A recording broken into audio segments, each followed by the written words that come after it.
All right, Ryan here with Cassie and our client, and today we're going to be shooting for that 1 rep max with our bench press and our squat. Unfortunately, we don't have a leg press, but we do have a very structurally sound squat rack, and we have a bar. This is a 35-pound bar as opposed to a 45-pound bar. This is what they call a Bella bar.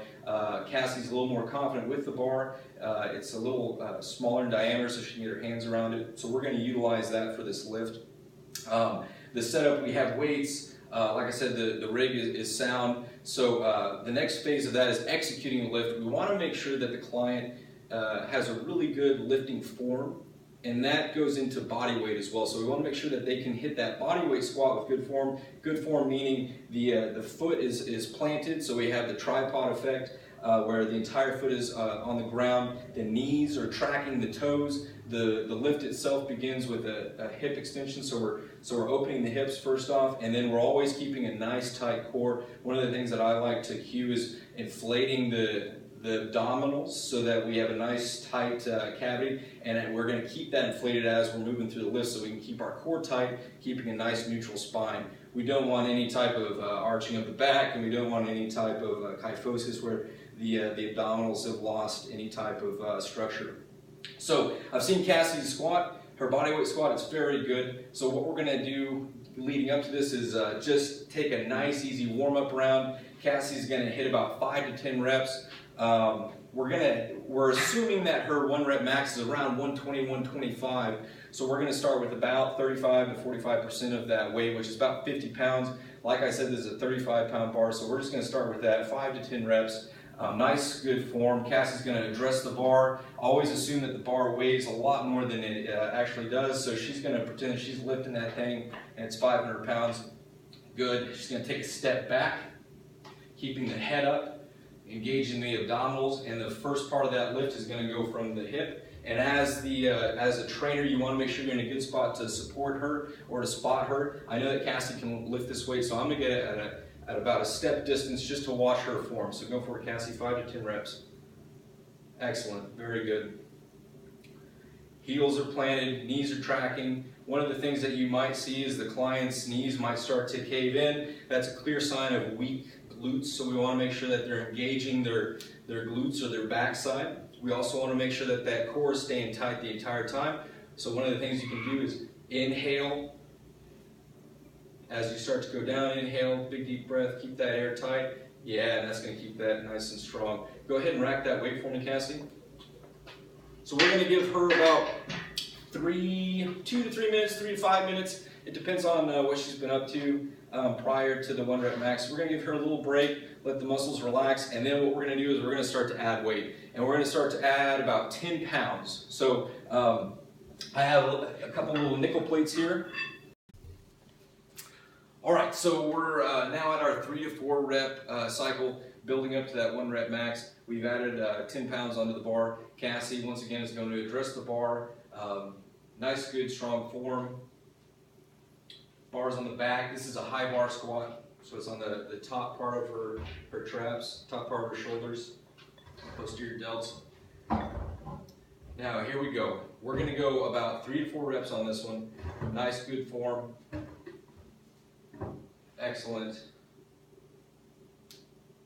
Fantastic. One of the things that we're also looking for is that bar path. We want to work smarter, not harder. So this bar needs to, at its final destination, it should travel about midline on the foot. So if it's not, what we can do is try and correct that torso. So one of the cues you can do is keep your chest big, keep your head up, inflate that abdominal cavity. Let's do one more.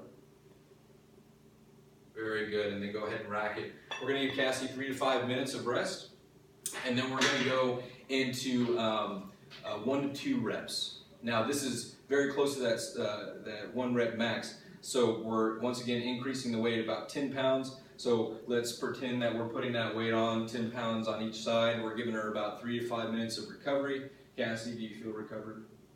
Excellent, fantastic. So let's go into that 1 to 2 reps.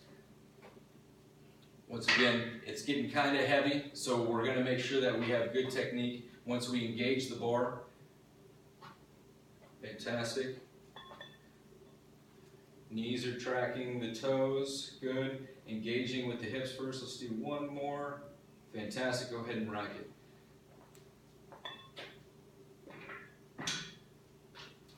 Good. Now, from this point, we're going to keep adding weight. We're going to keep adding 10 pounds onto that barbell. So we're going to keep adding the nickels on each side.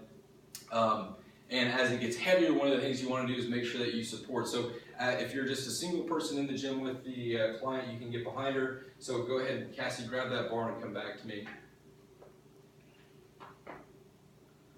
So if she's coming down, I want to make sure that I support her. So as she's coming, go ahead and go down. Good. And then come up. You can support her up to the rack and then move towards the rack and help her get back to where she needs to go. If you have two people, which is a lot nicer, you can get one person on each side of the bar. So as they go down, if they need that extra ump, the two people can coordinate a lift and help the person rise up with the bar. So we calculated Cassie's 1 rep max. It's at 125, which she weighs 148. So that's 84% of her body weight, which puts her in the 30 percentile category for women of her age and weight, which is excellent. Nice job, Cassie. Well done. Crisp high five. So now we're going to move on to a 1 rep max bench press. All right, we're back trying to make some gains in the garage gym. We just did our 1 rep max for our squat. Now we're going to do a 1 rep max for our bench press. And we do have, we took the same squat rack, we set it up as a bench press. The most important thing is obviously making sure that the bar is parallel. We don't have an uneven starting position for our lifter. The bench is right in the middle of that bar. And the most important things too is making sure that that back is flat on the bench when the athlete's lifting or the client's lifting. The feet are planted, and making sure that when we're coming down, so we have about a shoulder width apart on that bar, and as we come down, the elbows hit 90 degrees and then come back up. We don't want to go past 90. That's really bad for the anterior shoulders, okay, or the anterior deltoid. So what we want to make sure is that the client has full control of that range of motion, and then she's coming back up. Very similar to our 1 rep squat, where we start off with a lightweight. We're going to once again warm up with about 5 to 10 reps of a warm up weight. So Cassie, go ahead and go for it.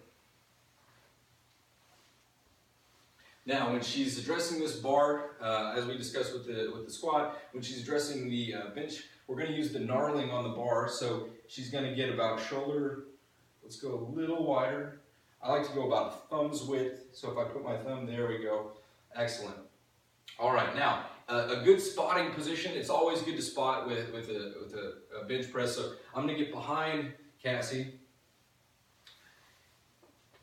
and I'm going to have a really good grip on the bar, almost a deadlift grip, so that if she does need help, I can use my strength to get the bar back up to the rack. Okay, so Cassie, go ahead and unrack the bar.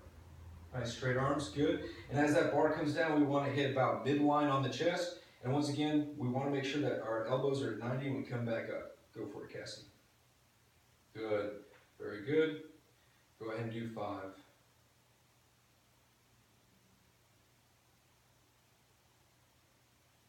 Making sure we're breathing. And let's rack it. Fantastic. Good, help the client. Now, 3 to 5 minutes of rest, and then we're going to add some weight. Once again, we're adding 10 to 15 pounds for the bench press, and we're going to keep doing that, building up. So let's pretend we've done our 3 to 5 minutes of rest, and Cassie is, we loaded the bar, and she's ready to rock and roll for that next set. So we're going to hit 3 to 4 reps on this cycle. Okay, Cassie, same principle. Fantastic. Good. Breathe in, breathe out. Good. Breathe in. Breathe out. Go a little lower on the chest for me. Breathe in. Perfect. Breathe out. Good. Go down. Up. Fantastic. Go ahead and rack the bar. Excellent. 3 to 5 minutes of rest. Letting her oxygenate the body, get the muscles recovered, and then we're going to try and go for that 1 rep max. So let's assume that we're putting that weight on. Once again, we're putting about 10 to 15 pounds on each side, and we're going to build up to that 1 rep max.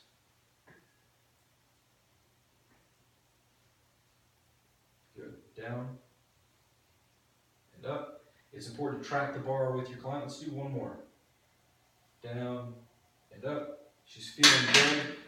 And I'm assisting her not only from the start of the lift, but also at the end of the lift. So I'm kind of guiding her so she has as little motor function as possible to set up for that lift. So we're going to continue that process until we can hit that 1 rep max, or until we get to the point of failure.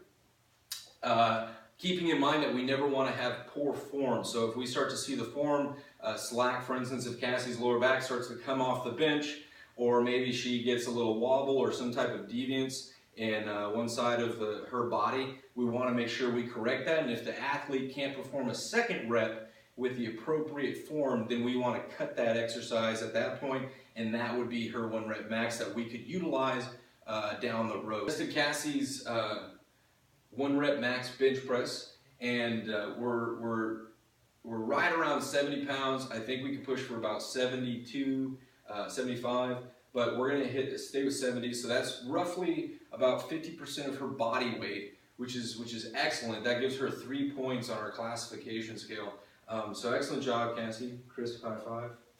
Fantastic. So those two 1 rep maxes can be pretty crucial moving forward. We know her upper body strength based on the bench press, and we know her lower body strength with the squat. And more so, the squat form, the squat technique can transverse over a lot of different movements, core stability, leg strength, as well as her ability to negotiate various workouts. So there we go. 1 rep max for bench, 1 rep max for squat.